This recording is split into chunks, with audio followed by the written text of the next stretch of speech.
Hi, and welcome to the 6th session in our series, Living Faith.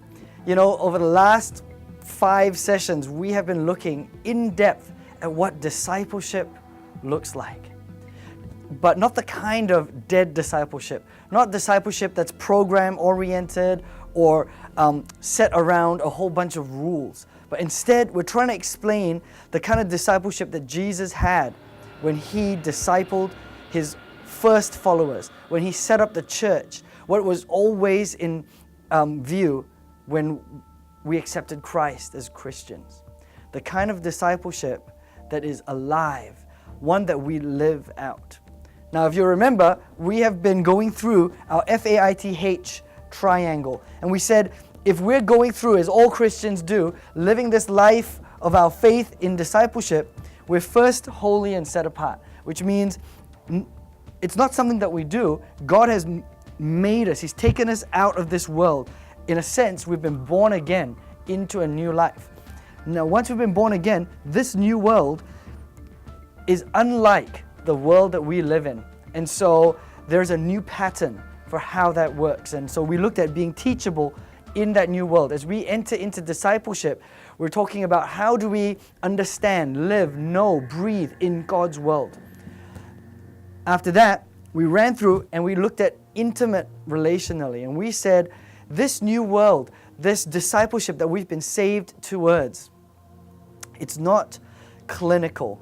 It was designed for love. It was designed for us to connect back to God and to one another. And we said, however we do discipleship, it has got to involve relationships. Now, if you take a look at these three, the bottom 3 elements in our FAITH model, you'll find that all 3 of them are somewhat insular. They're somewhat, they're more on the being side of things. And they're to do with who are you as a person? What are you doing as a person for yourself? As we move today, we're going into the next letter, which is A, which talks about being active and personally involved. And now we're starting to get into what can we do as a disciple. So through this process, God takes us, He molds us, He shapes us, and then it's not just so that we get fat, not just so that we get fed, not just so that we become bigger, stronger, taller. It's so that we can become the body of Christ. Ephesians 2, 8-10 talks about us having been created for good works, that we should walk in them. The metaphor that we're going to be using throughout this whole series is that of the body. That's why we've got the x-rays of the body and a whole bunch of medical metaphor. It's that we are meant to be the body of Christ. The church is the body of Christ. And your body, just like the spiritual body, needs to be active. All bodies need to be active. In fact, if I could just read to you this passage, which I think is so telling of where we need to be as disciples. It says in 1 Corinthians 12:27, now you are the body of Christ and individually members of it. What that means is that us as Christians, we're part of a living, breathing, functioning body of Christ. Individually, members or parts of it. Every part of your body does something. Every part of your body is involved in something.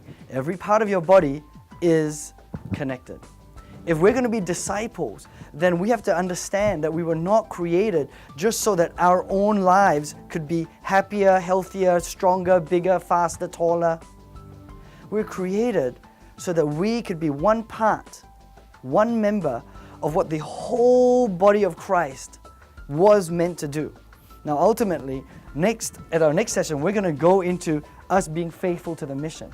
Well, you have to understand, if you skip this step of you being active and personally involved, then really you might think other people need to be faithful to the mission. Maybe we just have to cheer missionaries on, or we have to just cheer the prayer warriors on, but we don't have anything to do with it. I want to encourage you today, as you explore active and personally involved, to think about how you yourself have been called to be individually members of the body of Christ. The church is not a club. The body of Christ is not some exclusive membership thing where you go in and you're served and you get a whole bunch of benefits. Instead, the body of Christ is one where we all pull together, all with different gifts, all with different talents, different levels of grace, working one with another, honoring one another so that we reflect Christ. Not just individually, but so that the whole household of faith reflects Christ. So today I'm hoping that you would spend some time as a home group and really to take as a home group, look at your home group and say, how are we being the body of Christ as a home group? Maybe even take time to look at your family and go, as a family, how is our family being the body of Christ? At FGA, we all have to look at how are we being this active body of Christ. Because anybody, any living thing that is not active ends up kind of deteriorating over time. And that is not what we have been created or saved to do. So I hope you have a really good discussion today. God bless.